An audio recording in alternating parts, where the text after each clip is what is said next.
At the end of the day, it's not about what you have or even what you've accomplished. It's about what you've done with those accomplishments. It's about who you've lifted up, who you've made better. It's about what you've given back. Denzel Washington. Welcome to Inspire Vision.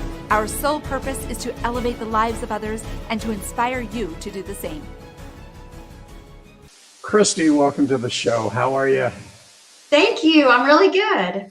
I'm excited to have you on the show. Like I was saying to you just a little bit earlier, this is going to be an interesting one because here we are coming from a woman's point of view. And obviously, I don't know if most of your podcasts are with other women or with other men, but this will be interesting. Yeah, I hope you're ready. You're going to get behind the curtain view.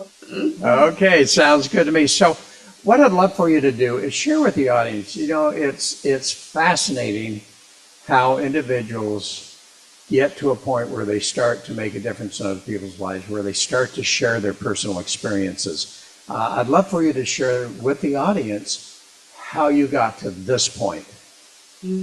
Yeah, great question. Well, it started when I was a senior in high school. I grew up in a really great family. It wasn't a Christian family, but it was a healthy, happy family. And my parents were very much in love. And I saw a good example of a happy marriage. And then my senior year of high school, there was an explosion. Everything changed. And my father left our family for another woman. And there was a divorce. And it was shocking. It was painful. And it really made a huge mess for a long time. And I think that's when my passion for marriage and family really started because of such a painful experience. Oh, I can imagine. And so from there, obviously you're doing podcasts now and so forth. How did this all come about and developing a website and those type of things? Yeah, so I had a real fear about marriage, as you can imagine, and in fact told my whole family I will never get married, right? Because after 20 years, he just leaves for another woman. So I was very fearful. However, I met my husband and fell in love, and we did get married. But I was determined that I was going to earn my own money and take care of myself and never be dependent on him. But the Lord changed that all around after I came to know him 4 years into my marriage. At any rate, next month in May, we're going to celebrate 30 years of marriage together now. Wow, that's great. Yeah, and so about 3 years ago, we have always been good at keeping up with our marriage. We've gone to retreats, we've seen counselors. I read all kinds of books on marriage and everything. But we had a few bumps in our road over these, 30 years that just didn't seem to be getting worked out in a way that was, that was good for me. And so I came across this book, The Empowered Wife by Laura Doyle. It's a New York Times bestseller. I came across that book about 3 years ago. And when I read it, it just changed everything. I began to recognize these blind spots in my own life and the way that I was showing up to my husband and the way I was reacting to him and responding to him, the ways that I was trying to control him and change him and different things like that, that I recognized from reading the book were causing some of these bumps in the road. And so after reading the book, I reached out for coaching. And right away on my first coaching call, I said, this is what I want to do. I want to help women create healthy, happy, lifelong, thriving marriages through coaching. And so I enrolled in the training school. Wow, that's amazing. So, what I find interesting is, in your bio, you talk about the fact that you want to help women rewind their relationships, to the fun and romance of dating with or without their husband's efforts. So all of a sudden you're putting a huge responsibility on women. And my question is why? Do you find that there's in the culture that there happens to be a situation where that tends to be a real challenge, or do you find that just by creating that type of situation for the women that they're able to really bring their marriage back in where it needs to be? Yeah. Well, I'll tell you, many of the women who I talk to, especially initially, say, well, why do I have to do all the work?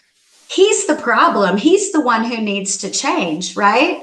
And that's Right. the same way that I felt. I felt like if he would change this and this and this and this and this, then we could be happy, right? But here's the problem, Doug. If I have to have him change in order for me to be happy, where does that leave me? I'm ultimately hopeless because I have not had success in changing him or anybody else in my life, really, right? The only person I've had success in changing is me. And so rather than being a victim who is hopeless to ever be happy unless he changes, I decided to make the changes myself. And guess what? Here's what we all know. Women are influential, so influential. You've heard the saying, if mama ain't happy, ain't nobody happy, right? Right. Women impact the temperature and the feel of the home. And so when I'm happy and I show up happy and content and all those things, guess what? The house is happy. But when I'm grouchy and grumpy and gripey and naggy, things aren't so good at the house. So when I began to make the changes in myself, guess what? My husband began to respond differently toward me. And I began to get all the things that I had been wanting all along because he loves me and wants to make me happy. But I didn't know that before. I thought I had to coerce him. I thought I had to nag him. I thought I had to instruct him. I thought I had to criticize him and change him in order to get him to do the things I wanted. But come to find out, all I had to do was show up like that girl of fun and light that he met 30 years ago. Well, and I love this concept of taking responsibility. And quite frankly, I believe that we all in relationships and in our lives need to take responsibility for what we're experiencing. I totally agree with you. But let me ask you kind of a sensitive question, because as you're talking about this, is this a cultural issue, do you find, among women, that they tend to create, ultimately after the dating and all of that is over, that they tend to create an environment that creates some dissension and challenges for the husband? I'm curious about that. Mm-hmm. Well, I can tell you from my own experience, I was definitely doing that and I didn't know it. And all the women that I work with, same thing. All the women who've been affected by this book and by this coaching and by these skills are experiencing the same thing. Now, not all women want to approach their marriage from this point of view. So yeah, there's a segment of women who would say, no, he's the one who needs to change, period. But for the women who are willing to investigate and experiment with a different way, these skills really work. So I'm curious, percentage-wise, what do you find is the success rate of those women who make this type of change versus, well, not versus anything? What is the percentage of those that find success in this? Because obviously there has to be some responsibility on the husband also. There's no question about that. But with the changes that you are going to suggest, today, what percentage do you find in your experience and perhaps in talking to others that are following the same system are having that type of success? Mm-hmm. Well, I can tell you from my experience in coaching and from the 12 women who I went through coaching training with, who were from everywhere, from Europe to all over the United States, everywhere in different religions, different socioeconomic levels, different marriages, right? And all of us saw change and results and transformation. Now, you're absolutely right. The husband plays a part. If he is having an affair and he chooses to, continue on that path, or for whatever reason, he decides not to accept these changes and make the marriage work, he can do that, right? He can do that, and that could happen. However, I still believe that these women are in a better position after having learned these skills and practiced these skills. They're happier as women, and they're better prepared for if there's another relationship coming along after practicing these skills than they were before. My husband says all the time, Cristie, you are so much happier. And it's true, because though I focus on the marriage relationship, these skills help in all my relationships. So I've had changes with my mom, with my brother, with my children, my adult children. These are relationship skills. Oh, and I love that you say that, because I think that's so important to realize that this is a universal type of thing that can be applied in any way. And you're right. If you're dealing with an individual that's highly narcissistic, controlling, not faithful, or whatever that happens to be, or abusive, then there's a time. But the reality is, what you're saying is, as you go through this process as a woman, it gives you a better position to truly enjoy life and experience the relationship that you're looking for. Yes. And as long as a woman wants to continue to stand for her marriage and try to make it work, I am ready to stand and support with her, because I believe in marriage. I don't believe there's a bad reason to stay married. I think that marriage and family is very important to our society. Oh, absolutely. So I'm curious, how does a wife create, and this is part of, talking points that I want to talk about. How does a wife create the playful, passionate marriage that she really hopes and dreams for without her husband's involvement? Yeah. It sounds impossible, doesn't it? But it's not. And the first step is really to make myself happy. Right? Because miserable people don't have happy relationships. Can we agree on that? I totally agree. Yeah, so I need to come to the relationship happy. And I know many of us as women, we're so busy, taking care of the home and the husband and the kids and working and all the responsibilities that we have, that we've forgotten to take care of ourselves. And so it's like when you're on the airplane and you have to put your oxygen mask on first yourself before you can help the others. I've got to make myself happy and healthy before I can serve my family in a way that's good and healthy and right. So all that means is that I need to remember the things that I enjoy in life, right? And women have forgotten who they are and what they enjoy. So that might mean that I go out to coffee with a friend. It might mean a hot bath. It might mean an exercise class. It might mean listening to a podcast or reading a book. I don't know. But whatever it is for each woman that she enjoys, that makes her happy, let's start incorporating those things into the day, like an appointment, like a doctor's appointment or a hair appointment. Because when you show up happy, it's going to highly increase your possibilities of having a happy relationship. Well, and it's interesting, it's so true that the energy that we put out comes back to us, and people feel that energy. And you're right. I mean, you can only be around someone who's really happy for so long without becoming happy yourself. You just can't stay upset or whatever. Or the opposite is also true. You can't be around somebody who's grumpy and nagging and complaining for very long before that rubs off on you too.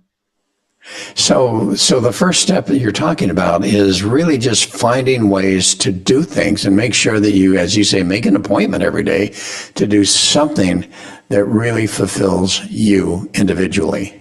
Mm-hmm. And women avoid this like the plague. They skip that chapter in the book. They don't want to talk with me about it in coaching. They think it sounds selfish. They think it sounds silly. And yet it's really the starting point for everything.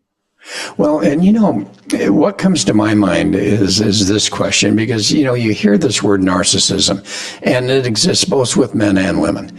Okay, and so I understand what you're saying there about some women really worrying about that, because all of a sudden is it all about me rather than serving my family and my relationship, and yet it's not narcissism. It's really being true to yourself, and that's the only time that you can truly start to experience that genuine happiness. Mm-hmm. What happens, Doug, when we as women especially focus all of our attention and energy on the husband, the family, the home, is we become resentful.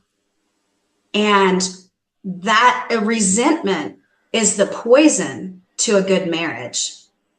But it builds up over time, because guess what? He is sitting on the couch watching a football game, and I'm running around circles doing the dishes, doing the laundry, giving the kids a bath, putting them to bed, blah, blah, blah, blah, blah. And pretty soon I start looking at him going, are you kidding me? Right? And I'm mad and I'm stewing, and that affects things.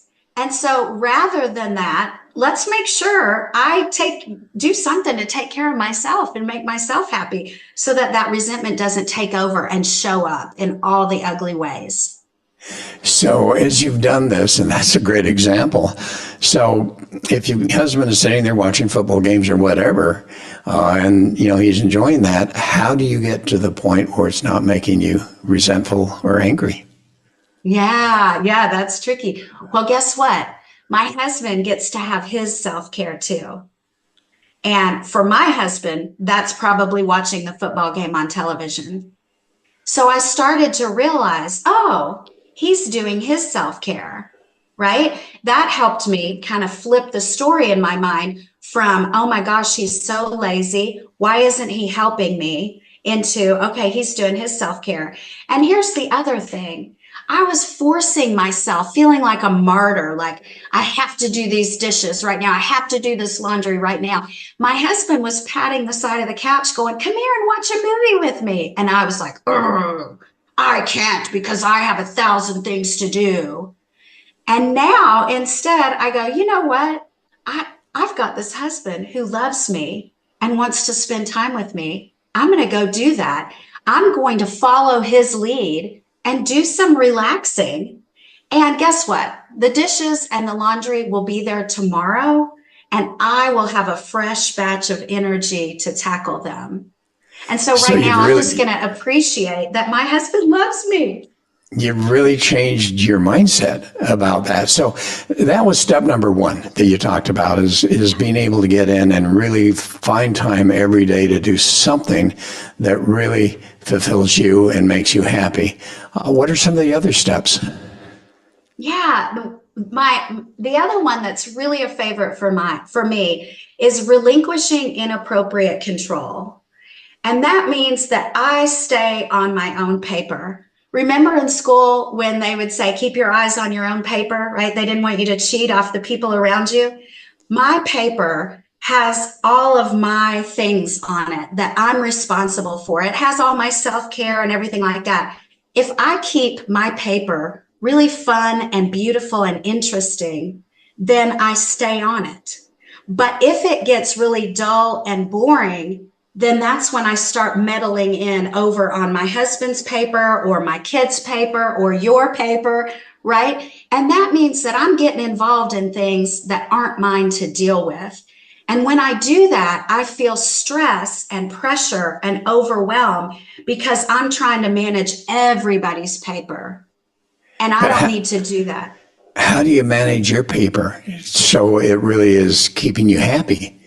Yeah, well, it has the self-care on it for sure. And so in the bad old days, I would feel myself kind of getting into a bad mood. And I would think, well, there it is. I'm in a bad mood. What you going to do? Right. But now that I know the skills, when I feel that bad mood, when I feel that gripey, complainy going on, I'm like, have I been taking care of myself? Let me go to my self-care list and see, what do I have time to do right now in the next, 5 minutes that can shift this for me? I go, you know what? I'm going to go for a walk. You know what? I'm going to hop in the bathtub. You know what? I'm going to listen to my fun playlist of music and dance around in the kitchen. Whatever it is, whatever I have time for, I'm going to do something to cut that bad mood off at the pass and get happy again. Well, and that what that reminds me of is this concept of mindset. And as I've had a chance to really study that, interview so many people that we talk about that, and the general thing that comes across is that you take those emotions that arise, recognize what they are for what they are, and then actively, consciously, mindfully do something to move them away, recognizing that, you know what, those are just those emotions, and do something that is going to change that. And that's exactly, in my mind at least, what you're explaining on how to do that. Yeah, I tell my clients a lot of times, drop and give me 10. And I'm not talking about push-ups. I'm talking about gratitude, right? Because if I focus on the things that my husband is doing that are annoying me, because he does annoying things, right? He's human, just like me. Right. If I focus on those things, guess what? I'm going to feel annoyed. So I drop and give myself 10, and I write down 10 wonderful things. You know what? My husband goes to work every single day, and he supports our family. Thank you. You know what? He mows the lawn. He takes out the trash. He takes my son to baseball practice every day, which I don't want to do. There is a lot to be thankful for. So I can shift my focus from what he's not doing or what he's doing that's annoying me to all the things that he is doing that I love about him that I would have to do if he wasn't around. So even the simplest things, I can turn my mind to gratitude. Well, so you've got mindfulness and gratitude, and I think that is so important, the gratitude. So what else? Yeah, let me give you a fun example of something I used to do in the bad old days. So we drive my car on the weekends when we have family activities and church and all those things. And so my car would get dirty, right? Because the kids are leaving their wrappers and their water bottles, and my husband's leaving his drinks and whatever. And so on Sunday, on the way home from church, I used to give this wonderful speech. It was really more of a motivational talk, right? That went something like this. You guys need to get your crap out of my car. I'm sick of cleaning up after you. Take in your trash and da-da-da-da-da, right? And the whole family would just zip up and run away, right? They weren't motivated. You know what they said to themselves? Oh my goodness, let's get as far from mom as we can because she's in a mood, right? Right. And so what I learned through the skills is that I could express my desires in a way that inspires rather than complaining. So I didn't realize that was all just a bunch of complaints, and nobody listens when we complain, and nobody wants to be around somebody who's complaining. So I learned to say very simply, I would love to have a clean car. And you know what my husband said the very first time I said it? He goes, oh, I'll take it and get it cleaned. I go, really? He goes, yeah. So he takes it down to the car wash and has it cleaned. Well, guess what? I messed up again when he got home. He got home and I walked out there and I opened up the door and I was like, oh, and I started picking the little pieces of lint out of the carpet that the people had missed. I look up at my husband and he's got this like look on his face of defeat. And I realize that I think I'm criticizing the people who clean the car, but my husband feels like he's being criticized. Here I've gone and done this nice thing for her, and she can't even be happy about it. She's going to nitpick the little pieces that they missed. And I realized, and I said, you know what? I closed the door. I said, I'm so sorry. I said, thank you so much for doing that. What a blessing. You're such a wonderful husband. Thank you. And I changed my tune because I realized I was falling into that complaining again. And my husband had done something sweet. So I wanted to appreciate him for it. Oh, that's wonderful. So I'm curious because I know that also one of the things you talk about are The 6 intimacy skills. So first of all, I'd like you to define intimacy, because I think people define it in different ways, and I want to make sure they understand what we're really talking about. And then what are those 6 intimacy skills that can be developed? Well, when we talk about intimacy, we're talking about that connection and that relationship that you only have with your spouse. So it can mean sex and physical intimacy, but it also means those conversations and that affection and, like I said, the connection that you only have with your spouse. So we want to increase that connection. Women want to feel cherished and adored and taken care of and desired. And so that's all part of what we're working to create. And that happens through the intimacy skills, which, like I said, we're going to start with self-care. Another one that I mentioned is relinquishing inappropriate control. And another one that we work on is respect, because I would have told you that I was a respectful wife, and I would have told you that I respected my husband, but I needed to learn what respect looked like to a man. I've never been a man. I've never experienced that before. I had to learn that. And so I realized that criticizing and complaining, like the example I just gave, felt disrespectful to my husband. And so I had to clean that up. And I learned to clean that up through apologies. Doug, if I'm being honest, I don't think I apologized for the first 25 years of our marriage. Isn't that awful? Yeah. So but I learned to. As you talk about, respect for a man, what are some of the other things you have discovered besides criticism?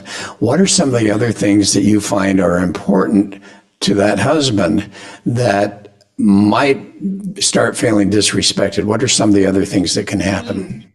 Well, when I tell my husband how to drive or where to turn or which parking place to take, that comes across disrespectful, right? The message is, I don't think you're capable. I don't think you're smart enough to get us there, right? So I learned that that's disrespectful. When I tell him how to dress, that's disrespectful. He's a grown man. He got dressed long before he met me, right? Right. When I tell him how to do things or how I would do things, no, don't load the dishwasher like that. It works better if you do it like this. That's disrespectful. He's a grown man. Again, he's smart and he's capable, and I need to treat him that way. So I don't correct him anymore. I don't give helpful advice. My husband runs a roofing business, and I'll tell you what, before I learned the skills, you would have thought I was the roofing expert of the world. And the truth is, I have no experience running a roofing business, and my husband does an awesome job at it. So I've stopped advising him about his work. When he tells me his work, I say, wow, that sounds really tricky. I know you'll do the right thing. You always do. I'm curious, how much does support fit into one of those intimacy skills? Being willing to support, your husband comes and says, hey, this is something I really feel I'm going to do. And you're initially going, no, I don't want you to do that. How important is support from that perspective? Yeah, I think, and please don't misunderstand. I share my opinion. My husband values my opinion. He wants to know how I think and feel about certain things. We certainly both bring something really valuable to the table, and he is wonderful about bringing that out in me. I just know now that I don't have to have an opinion about every single thing, which I used to think I did. And I thought I had to say it too. So I spend a lot more time listening now and being quiet than I used to in the bad old days where I had an opinion about everything. So support, yes, my husband is allowed to dream out loud, whether it's realistic or not. And my husband is a dreamer, and he tells me lots of things. And I don't have to take every one of them as if they're in motion starting tomorrow. I can just listen and say, I hear you. Well, and it's interesting. When I had my dental practice, I warned my employees right off the bat. I said, "Look, I think out loud. And so when I say something, please don't take that as this is what's going to happen. I'm just thinking out loud. That's just how I tend to think."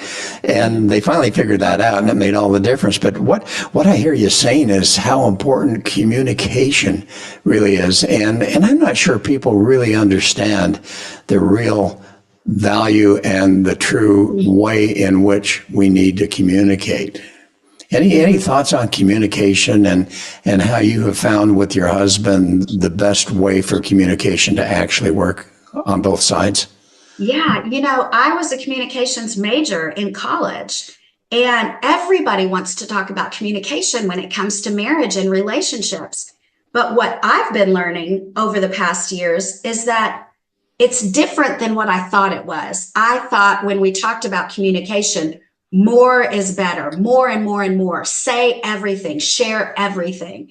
And what I'm finding out now is no, that's not true. For me, less is more. And so, like I said before, I offer less advice and less, I don't have to say everything that's on my mind. Sometimes when my husband gets on my nerves, I can share that with a girlfriend instead of telling him everything. And I can just vent to her and not bring it up to him. And maybe I just change the way I think about what happened. I don't have to say everything that comes to my mind because some of the things that I think would be hurtful to him.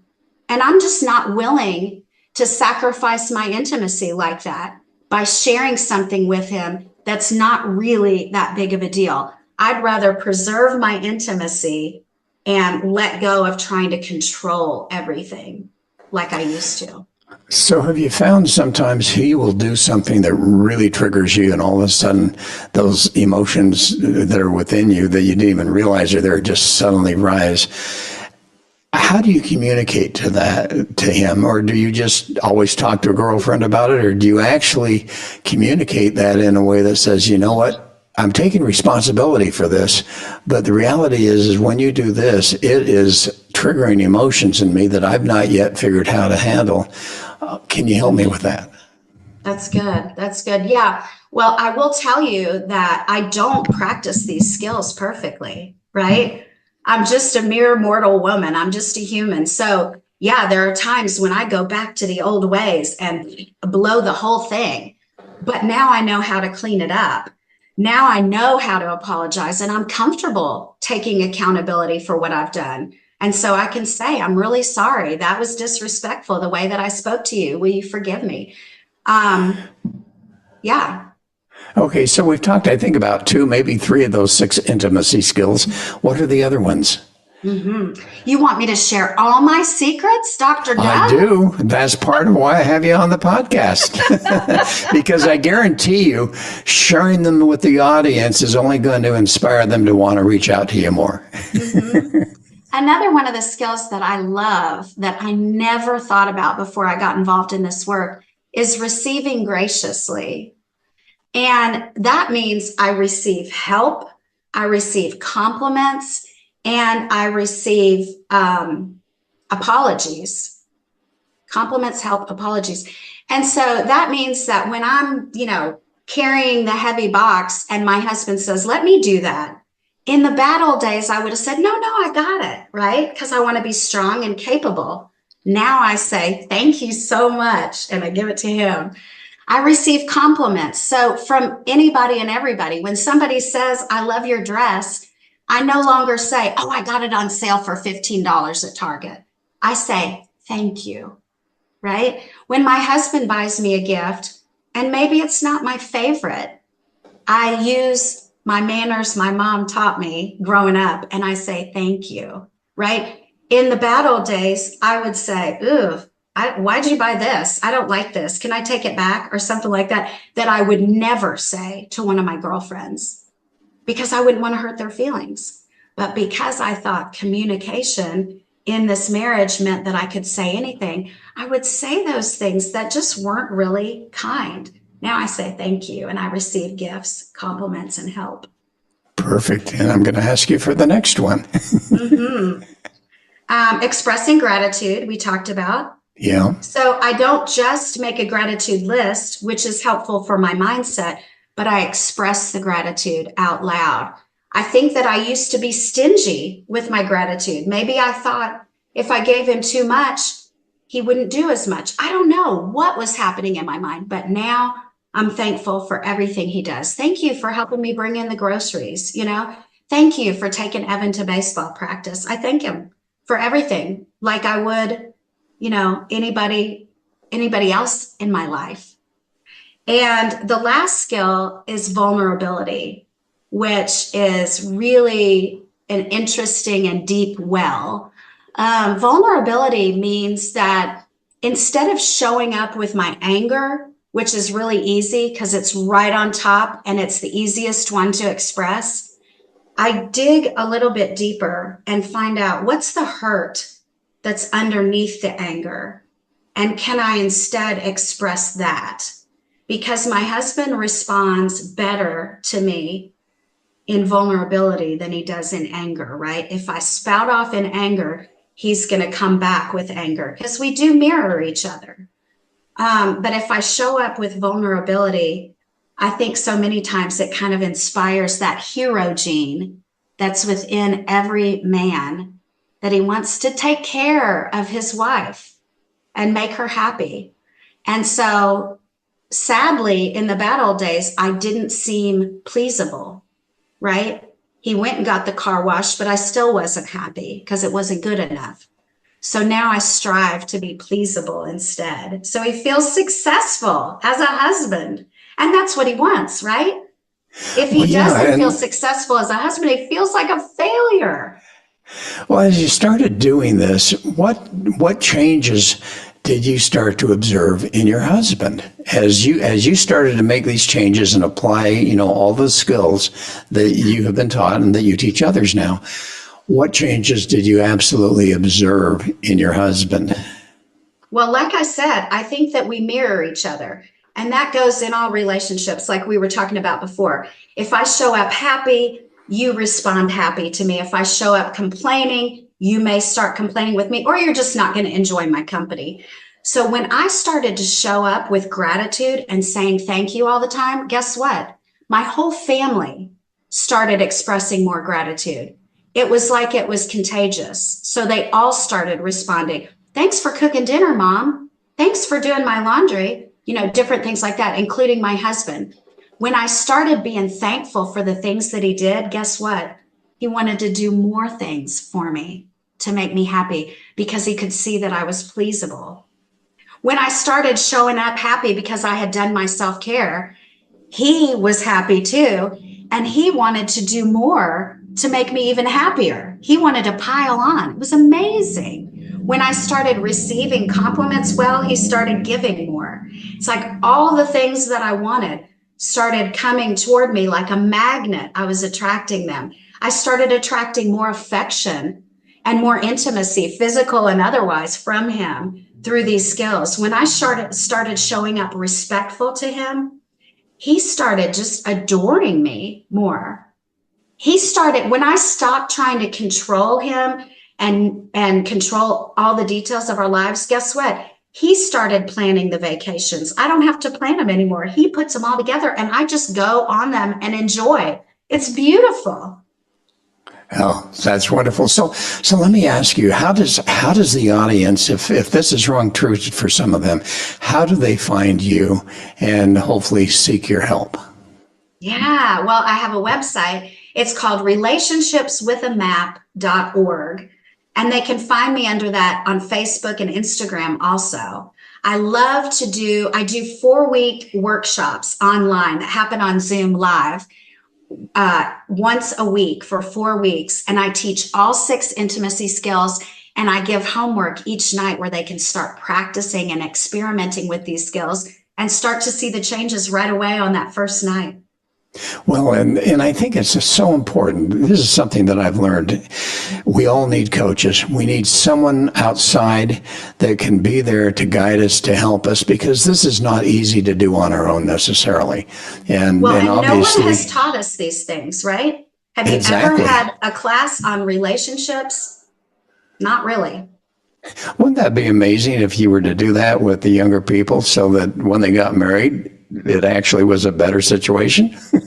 Yes, yes. I can think of a lot of classes I took in high school that I would have been better off with the relationship class instead of. Amen. So let me ask you a question. As we close, as you consider what is the main message that you would love to leave with the audience, what would that be? I would say, ladies, you have a wonderful husband. And I know that you do because you picked him, right? And all the reasons that you fell in love with him and picked him are still there. They've just gotten buried underneath life, right? The responsibilities of life. And so I want to help you to show up in a new way that are going to revive all of those great qualities that you saw in him to begin with.